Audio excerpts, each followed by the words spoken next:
I thought it might be interesting for you might like to reflect on this. I was thinking of some of the most important things that Krishnamurti ever said to me over the years. Short quotations this is. And I think I can sort of sum it up in about three things. One of the things was, why do you set a limit on what you can do? When I was complaining that a certain person was impossible to work with, etc., etc., etc. And this was quite extraordinary because he said it just at the right time, in the right way, and I think this was an interesting example in a way of the unconditioned mind kind of talking to the very conditioned mind, if you know what I mean. And it really had a tremendous impact on me. I could see exactly what he meant and how I was sort of blocking everything. He just said that very quietly. He listened to all that I had to say. I said, this person's impossible to work with, etc., etc., etc. And then he just said, why do you set a limit on what you can do?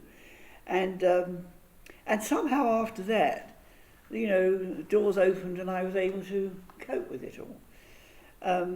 Another thing which I'd quite like to share with you all, when we were talking in the other building, the school, years ago, Krishnaji was talking with the trustees, and also there were one or two teachers from the school who were joining us. And it was one of these discussions which didn't seem to sort of take off very well. It was, you know, a bit slow, and one had the feeling that Kay wasn't terribly happy with the way it was going. And then he suddenly said, rather we thought out of context, what happens when the bright young child becomes the bored teenager? Because he was talking about school. And we sort of sat there contemplating this. And then he said, almost as a throwaway remark it seemed, after all, goodness is there wanting to manifest. Well, he'd never said that before. And I was very, very arrested by this. Goodness is there wanting to manifest. And when he said it, he sort of looked down at his feet. You know, he wasn't sort of, it was almost as if he was just thinking aloud. So I said, Krishnaji, would you mind saying that again? Now, he never liked to repeat things, as I'm sure most of you know. But he did. He said, goodness is there wanting to manifest. Now, I thought this was such an extraordinary thing. And I said, well, do you mean goodness is there, like, you know, everywhere? Or do you mean goodness is inside us? And he said, obviously, everywhere, you know. That was another, for me, a very profound moment. I mean, we all have moments when we respond to something, and other people might say, oh yes, so what? But to me that was something very special, and quite an area for you know, meditation, contemplation.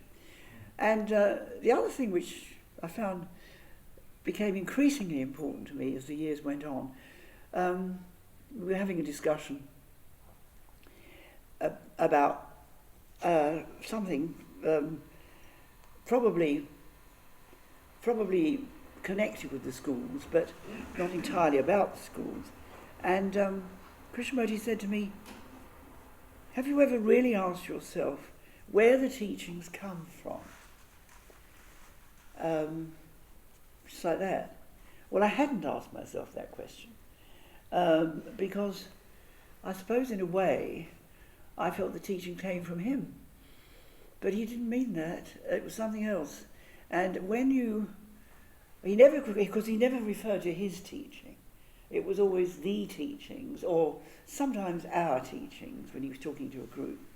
But when well, I can only speak for myself, and perhaps one other friend whom I've shared it with, when one puts that question to oneself in a certain way, without necessarily looking for an answer, it is absolutely amazing what sort of unravels, you know. Where do the teachings come from? Because he never claimed that they were his teachings, or that they originated with him. So these were three extraordinarily, for me, important moments with Krishnamurti.